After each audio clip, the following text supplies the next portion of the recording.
আসছে বছর আবার হবে এই প্রতিপাদ্য নিয়ে দুর্গাপূজার সমাপ্তি ঘটে।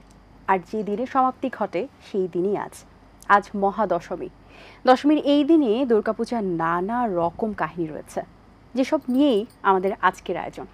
শুনবো তারই কিছু কথা এবং থাকছে আপনার প্রিয় মুখ। আজ আমাদের মাঝে উপস্থিত রয়েছেন জনপ্রিয় সঙ্গীত শিল্পী প্রিয়াঙ্কা গো। শুভ সকাল, কেমন আছেন? শুভ সকাল, খুব ভালো আছি আপু। আজ আপনাকে পেয়েছি। আমরা আজ যেহেতু দুর্গাপূজার দশমী এবং দশমী দিন শেষ হয়, যেটা আমরা সকলেই জানি, কিন্তু শুরুতে একটু জানতে চাই এই দশমীর যে তাৎপর্য, দশমীকে ঘিরে যে আয়োজন, সবকিছু মিলিয়ে আসলে কেমন?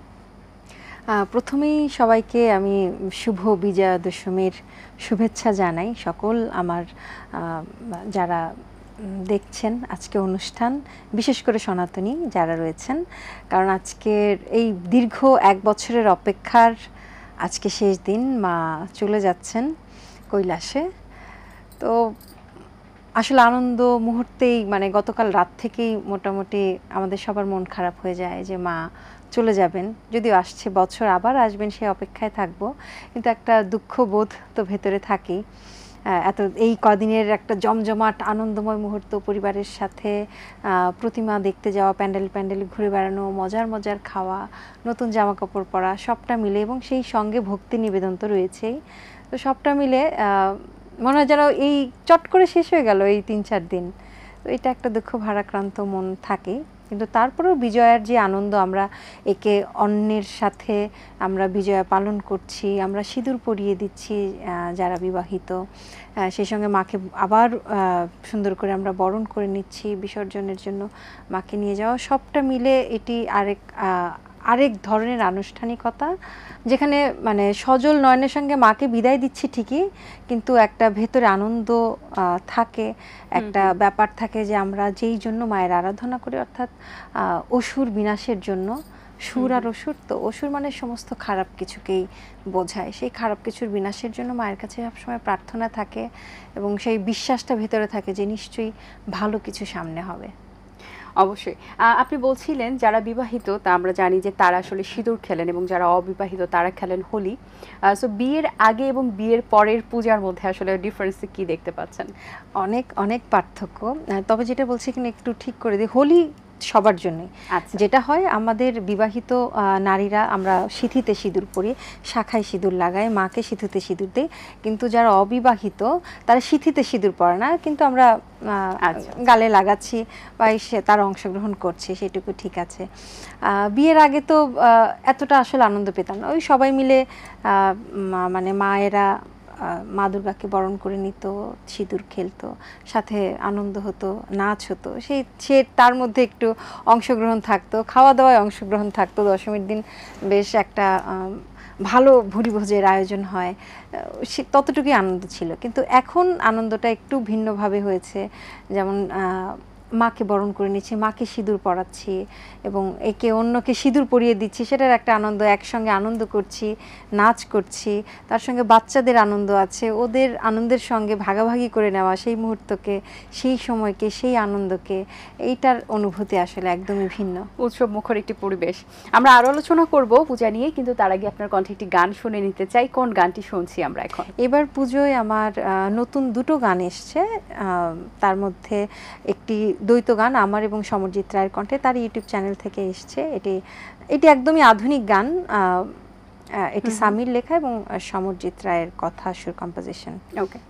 তোমার চোখে খুন হয়েছি এই তো কদিন আগে, তোমার নামে গান গেয়েছি ভীষণ অনুরাগে, তোমার চোখে খুন হয়েছি এই তো কদিন আগে, তোমার নামে গান গেয়েছি ভীষণ অনুরাগে, তোমার বাড়ির রাস্তা ধরে গেছি কতবার, ছোট্ট একটি ভুলের সন্ধে ডেকেছে আধার, ছোট্ট একটি ভুলের সন্ধে ডেকেছে আধার, ফুল কুড়োবে আমায় কেন ডাকো, তুমি কি আর আমার মতো ফুলের সুবাস মাখো, ভুল কুড়োবে আমার কথা রাখো, সত্যি ভালোবাসি তোমায়, আমার পাশেই থাকো।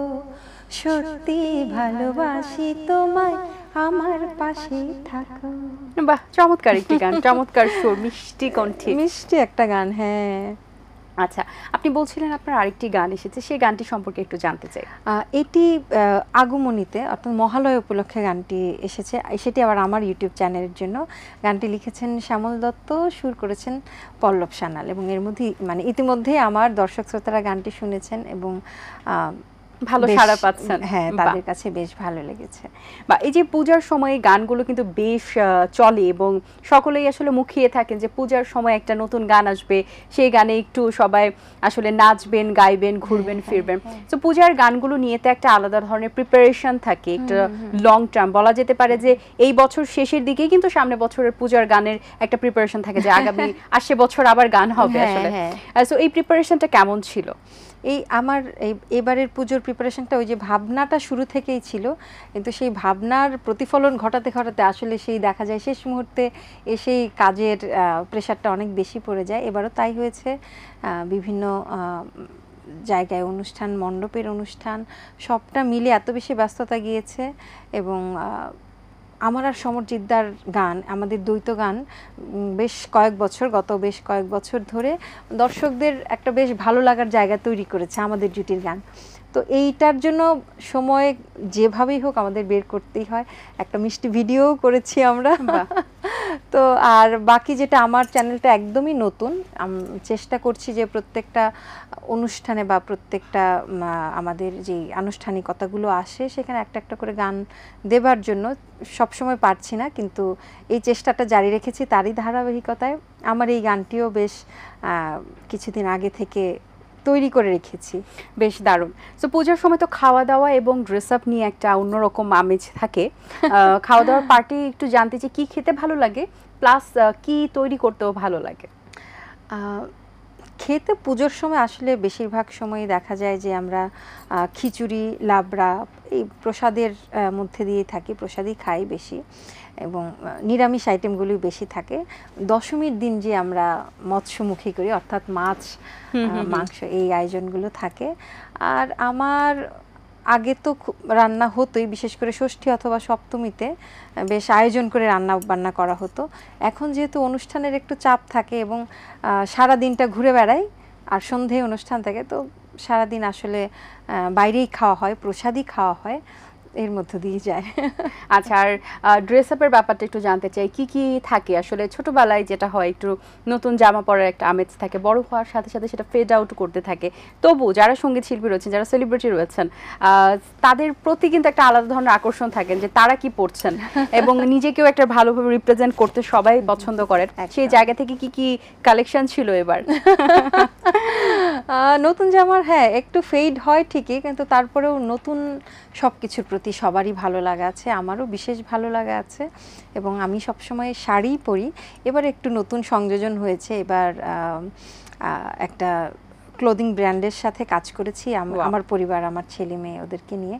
তো সেখানে সালোয়ার কামিজের শ্যুটও করেছি আমরা, খুব সুন্দর কিছু জামাও এবার পরা হয়েছে, এবং সেই সাথে শাড়ির মধ্যে জামদানির প্রাধান্যটা একটু রাখতে চেষ্টা করি। আর উপহার জামদানি বলাই আসলে আমার একটা ভালোবাসা অনুভূতি কাজ করে। মানে কেনাকাটা করতে যাই অনলাইনে, পুজোর সময় অনলাইনে কেনাকাটা আসলে খুব কম করি, একটু ঘুরতে ভালো লাগে, ফিরতে যে পছন্দ করে কেনার যে আসলে ব্যাপার, এটা তো আর অনলাইনে হয় না, তাই না? মানে আসলে কিনতাম না, যেটা হয়েছে দোকানের সামনে দিয়ে গেলেই একটু স্পেশালি মেয়েদের মনে হয় একটু কিছু কিনতে হয়, মানে আনসার করতে থাকে, আচ্ছা দেখি, আচ্ছা কিনবো না, দোকানে যেয়ে বলি আপনার নামাতে হবে না, আমি দেখছি, তারা তো বুঝে যায় যে নামাতে হবে না, যখন বলছি তার মানে নামাতেই হবে শাড়িগুলো। তো ওইভাবে দেখে একটা শাড়ি কিনতে যে দুটো শাড়ি কেনা হয়েছে, এরকম আর কি। আচ্ছা, আমরা জানি যে রবীন্দ্রনাথের গানে কিন্তু পুজোর যে আমেজটা সেটা এসেছে, এবং পুজোর বিষয়টি ভালোভাবে রবীন্দ্রনাথ তার গানের মাধ্যমে, তার কথার মাধ্যমে তিনি প্রকাশ করেছেন। এই ব্যাপারটি কিভাবে এসেছে? রবীন্দ্রনাথের সব গানই ভক্তি, তার গানের মধ্যে গভীর ভক্তি, গভীর ভাব প্রধান তার গান, সেটা প্রেম পর্যায়ের গান হোক কিংবা পুজো পর্যায়ের গান হোক বা প্রকৃতি পর্যায়ের গান হোক, সব কিছুর মধ্যে গানটা আপনি পড়লে বা শুনলে অনুভব করলে বুঝতে পারবেন যে তার একটা গভীর নিবেদন রয়েছে ঈশ্বরের প্রতি। তিনি কিন্তু আমরা যেরকম প্রতিমা পুজো করি, প্রতিমা পুজোর উনি সেই পক্ষে ছিলেন না, উনি ব্রাহ্ম ধর্ম পালন করতেন, যেখানে একেশ্বরবাদ অর্থাৎ নিরাকার ঈশ্বরের উনি আরাধনা করতেন। তো সেইখানে সেই আরাধনা, সেই ভক্তি, সেই নিবেদন, ঈশ্বরের প্রতি প্রেম তার সব গানের মধ্যেই আছে। আমরা যেই গানটাই বলি না কেন, সব গানের মধ্যে এই জিনিসটা তার চলে আসে, উঠে আসে। এবং সেই গভীরতা দর্শন, এটা এক ভিন্ন মাত্রার দর্শন, যে জন্য প্রতিনিয়ত রবীন্দ্রনাথের গান থেকে, কথা থেকে, সাহিত্য থেকে আমরা শিখতেই থাকি, প্রতিনিয়তই শিখছি আসলে। আপু, আপনার গত পূজাতে একটি গান এসেছিল, ওগো শারদিয়া। এই গানটি বেশ সাড়া ফেলেছে এবং গানটি অনেক সুন্দর। আমরা দর্শকদের উদ্দেশ্যে একটু প্লে করতে চাই। নিশ্চয়ই, এটি গত বছরের আসলে পুজোর গান, চমৎকার আয়োজন, ভিডিওগ্রাফি নিয়ে কাজটি হয়েছে। সৈকত ভাই ভিডিও করেছেন, গানটি লিখেছেন জামাল হোসেন ভাইয়া, সুর করেছে পুনম মিত্র, রঙ্গন মিউজিকের ব্যানারে এসছে। আমার মনে হয় দর্শকদেরও খুব ভালো লাগবে। আসলে ঠিকই বলেছেন, দর্শকরা কেন পছন্দ করেছে এটা বোঝা যায়। আপু, আমরা আরেকটি গানের আবেদন ছিল আপনার কাছে, কোন গানটি শুনবো আমরা এখন? একটি ভক্তিভাবের একটা গান। আজকে যেহেতু বিজয়া দশমী, আমি একটা মায়ের আরেকটি গান শোনাচ্ছি, এবং এই গানটি আমার আর সমর্জিতার, এটিও দ্বৈত গান ছিল, শরৎ প্রভাতে। শরৎ প্রভাতে দূর্বাসি শিরে মায়ের আগমনী, শুভ্র মেঘে ভেলায় ভেসে, শুভ্র মেঘে ভেলায় ভেসে, কাশ ফুলের আঁচল পেতে, শুনি তার পদধ্বনি।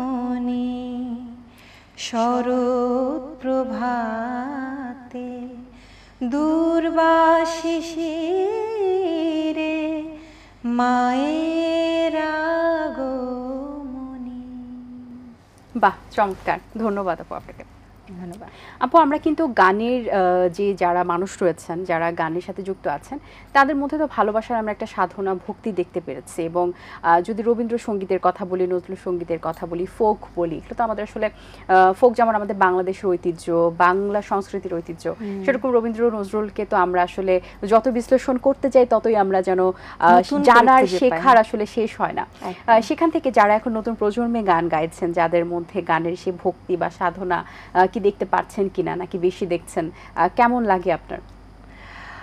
নতুনদের মধ্যে যদি বলেন, সাধনা করার মানুষ খুব কম বা শিক্ষার্থী খুব কম। সঙ্গীতের সাধনা একটা অন্য লেভেলের জায়গা, এবং যেটা বলছিলেন, ভক্তি ছাড়া, ভালোবাসা ছাড়া, সাধনা ছাড়া আসলে সঙ্গীতকে ধারণ করা যায় না। আমি শুনে শুনে গাইছি, ঠিক আছে, সেটা ঠিক ধারণ বলবো না, সেটা সাময়িক ভালো লাগা, বা আচ্ছা ভালো লাগছে গাইছি। কোনো কোনো ক্ষেত্রে এরকম হয় যে এটা কাজ করতে করতে আমি প্রফেশন হিসেবে নিয়ে নিলাম, লাইক প্রফেশন, যে কাজ করছি।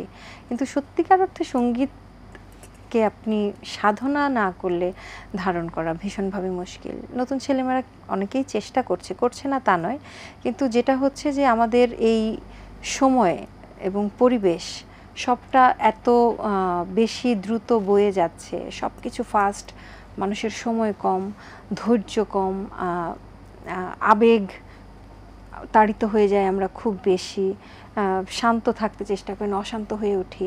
তো এই সবটা, সারা পৃথিবী তো এখন অশান্ত, তো এই জিনিসটা আসলে মানুষের মনেও প্রভাব ফেলে, বিশেষ করে তরুণ প্রজন্ম। তারা তো যতই আমরা তাদেরকে শান্ত থাকতে বলি, এটা তো একটা তারুণ্যের একটা উচ্ছ্বাস, সেটা তো থাকে, কিন্তু সাধনার সেই জায়গাটা আমার কাছে মনে হয় যে খানিকটা কমে গেছে। একটু পারলে, একটু শিখলে, একটু জানতে পারলেই মনে করে যে আমরা এখন পারফর্ম করব, আমাদের নাম হবে, আমরা এটা নিয়ে সামনে আরও এগিয়ে যাব। তো সাধনার জায়গাটা আস্তে আস্তে অনেকের কমে যায়, সবার নয়। যারা করছে আমি নিশ্চিতভাবে বলতে পারি যে তারাই শেষ পর্যন্ত টিকে থাকবে, স্পেশালি বেসিক গানগুলো নিয়ে, সেটা শাস্ত্রীয় সঙ্গীত হোক, রবীন্দ্রনাথের গান, নজরুলের গান বা লোকগান, যেটাই হোক। অসংখ্য ধন্যবাদ আপু, আপনাকে খুবই ভালো লেগেছে, সুন্দর কিছু গান শুনেছি, চমৎকার একটি সময় কেটেছে। অনেক তোমাকেও শুভকামনা ধন্যবাদ। রইল আপনার জন্য। তোমাকেও ধন্যবাদ এবং সবাইকে আরও একবার বিজয় দশমীর শুভেচ্ছা। সামনের দিনগুলো আরও সুন্দর কাটুক, আনন্দে কাটুক, সুরের সঙ্গে কাটুক। ভালো থাকবেন সবসময়। ধন্যবাদ। দর্শক, আশা করছি আজকের আয়োজন আপনাদের ভালো লেগেছে। আজ এই পর্যন্তই, দেখা হবে আগামী পর্বে নতুন কারোর সঙ্গে। সেই পর্যন্ত ভালো থাকুন, সুস্থ থাকুন এবং এটিএন বাংলার সাথেই থাকুন। সকলকে যাবার আগে আবারও মহাদশমীর অনেক অনেক শুভেচ্ছা। দিন আসে দিন যায়, সময়টা চলে যায়, তবু আছি এই বেশ ভালো। জীবনটা রঙময়, যেভাবেই হওয়া চাই, নয় কভু সাদা কালো। এই আশাতে স্বপ্ন ভাসে, সুখ হাসে চোখে মুখে, চায়ের চুমুকে।